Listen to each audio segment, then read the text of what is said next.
तो ये यात्रा हमने क्यों निकाली है? 100 साल तो बहुत चीजों के बीच जाते हैं,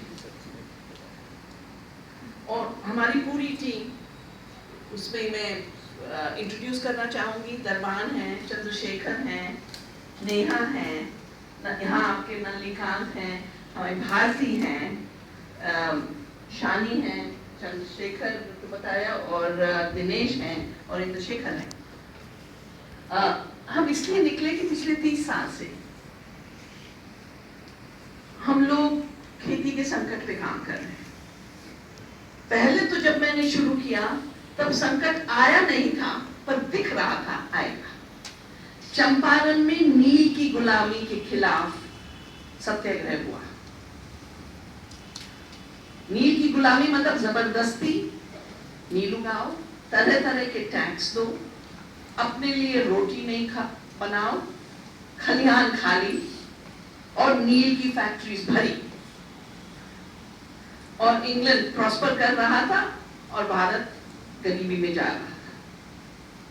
सत्याग्रह हुआ, हम लोगों ने आखिर में स्वराज पाया, और गांव फिर से खुशहाली की तरफ आने लगे। मेरी अपनी माँ ने, वो रेफ्यूजी बनी पार्टीशन में, क्योंकि वो पाकिस्तान जो बना वहां पे इंस्पेक्टर्स ऑफ स्कूल्स थी, रेफ्यूजी बन के जब आई, उनने कहा मैंने सरकारी नौकरी कर ली है, जो जो करना था कर ली है, अब मैं खेती करूंगी, क्योंकि उनका मानना था किसान से बड़ा कोई नहीं।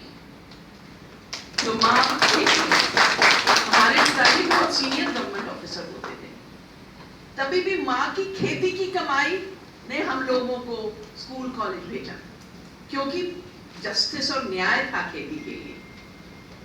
आज पिछले 20 साल में बहुराष्ट्रीय कंपनियां छा गई हैं, और जैसे उस समय नील की गुलामी के खिलाफ सत्याग्रह था, हम 30 साल से बीज की गुलामी के खिलाफ सत्याग्रह कर रहे हैं।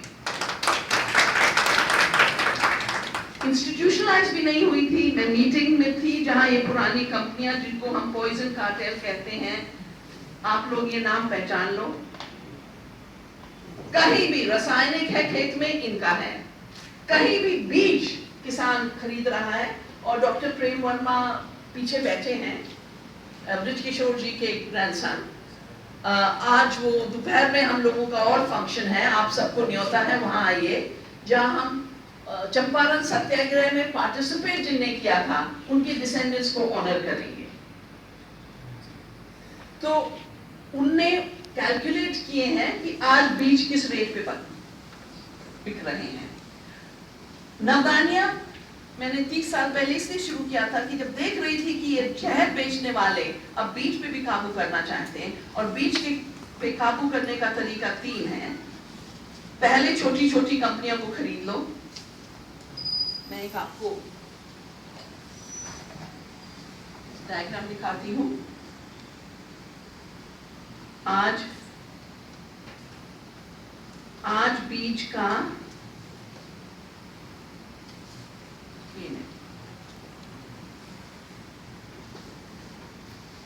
ये देखिए, ये जो है ना 5-6, ये हैं। इनने पिछले 20 साल में छोटी सब खरीद ली, भारत की छोटियों के साथ लाइसेंसिंग कर लिया। असली मेहनत तो इंडियन कंपनी करती है।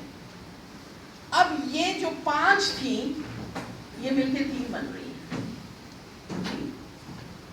और 3 का पूरी तरह एक समझौता है, इसलिए हमको इनको पॉइजन कार्टेल कहते हैं।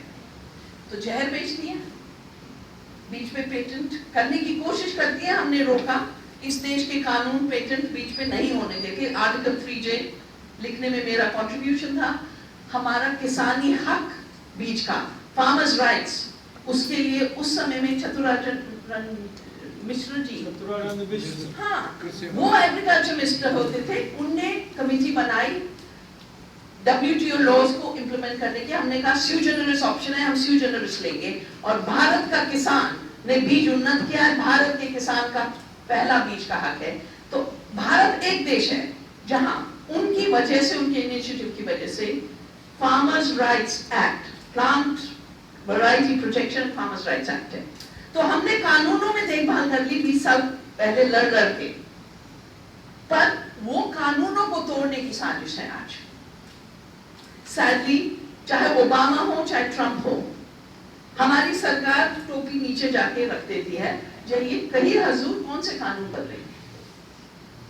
इंटेलेक्चुअल प्रॉपर्टी राइट्स कहा जाता है बौद्धिक संपदा, और मेरा मानना है बौद्धिक संपदा बीच में नहीं हो सकती, क्योंकि ये आपके सर से नहीं निकला, ये हमारे खेतों से निकला बीज, हमारे दिमाग से निकला, हमारे प्यार से निकला, हमारे ज्ञान से निकला। तो मैंने तो शुरुआत से माना है कि intellectual property rights on seed चोरी है।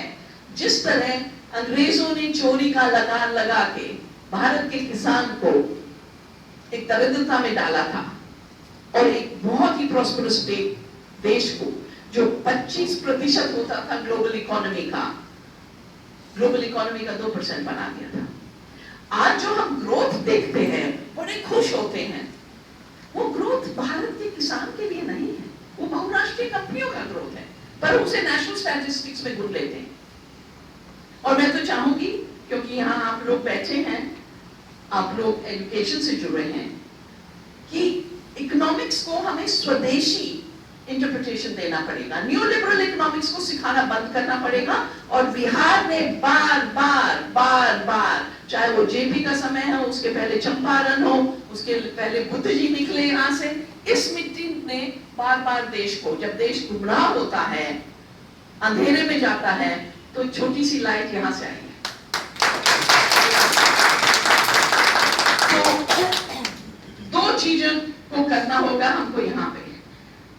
पॉलिटिक्स वो नहीं हो सकता कि बहुराष्ट्रीय कंपनी अपना पैसा लगाए, एडवर्टाइजमेंट करें, बॉन्ड्स इशू करें, इलेक्ट्रल बॉन्ड्स की बात हो रही है अभी, उसका मतलब ये बहुराष्ट्रीय कंपनियां ही हमारे इलेक्शन चलाएंगी।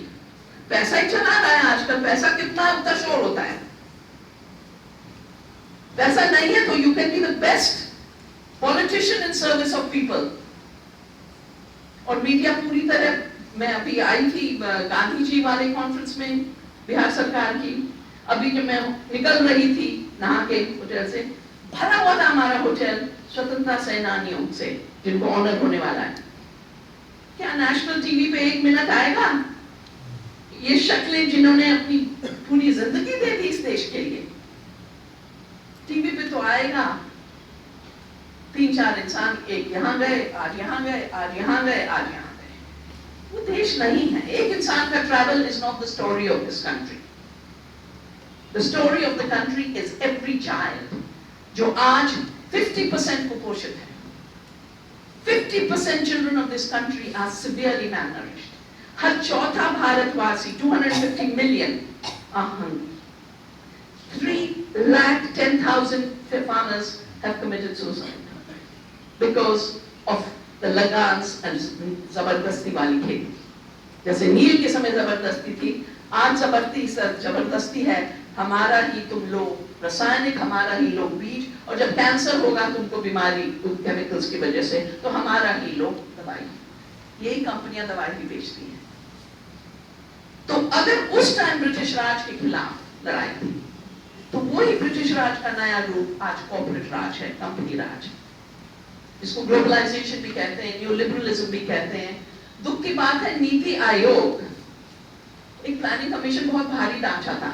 मैं तो मानती हूं जब तक भारत में सरकारी ढांचे भारी हो और कहीं चले ना, तो भारतवासी देश को चला लेता है।